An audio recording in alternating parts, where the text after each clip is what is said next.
Then after a passage of play around halfway, the ref wanted to look at a particular challenge at a breakdown, Tom.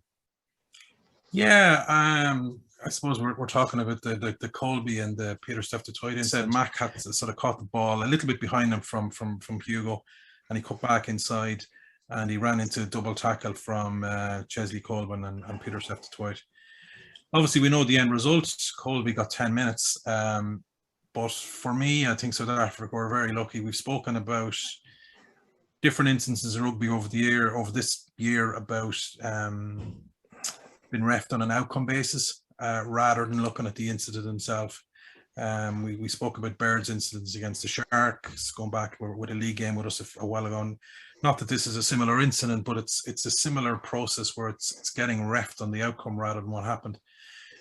Look, for me, personally, the fact that Kolbe, he changes bind up. If you look at it again, he changes bind twice to get higher purchase to lift Mac Hansen above the horizontal. And then both of them drove him into the ground. You know, it was reminiscent of that famous incident back in Wellington in 2005 with Brian O'Driscoll that was sort of caught on a fuzzy camera angle a day later. But there was a lot more cameras looking at this now.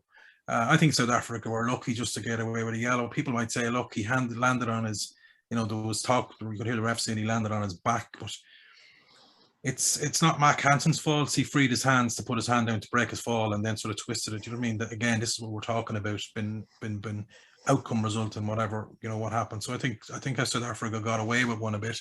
Myself, those spear tackles, as are known in the game, are outlawed for a reason. They're very dangerous. And for me, you know, you can get caught up in the semantics of the double team and the hand position, but it was the driving of the player towards the ground, for me, is a red.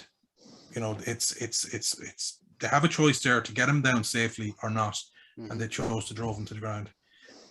So, you know, I think on another day, I think Reynal had come in to speak to the referee, and I think he was sort of getting him to go, you know, have a look at this again. But, you know, credit to the ref, he was sticking to his guns, which is a good thing to see in principle. But yeah, I think South Africa encounter lucky stars. Maybe Rassi can make a video of that one about getting away with a yellow card. Yeah, because I mean, it's all about, like you say, and the ref even used the words beyond the horizontal, because that's the key phrase. When you have them up in the air and you go that, you have a responsibility to bring him safely to the ground. That's the whole purpose behind the rule. And he even admitted to the driving action afterwards. So it was so his decision was outcome based. He admitted he'd gone up beyond the horizontal. He admitted driving into the ground.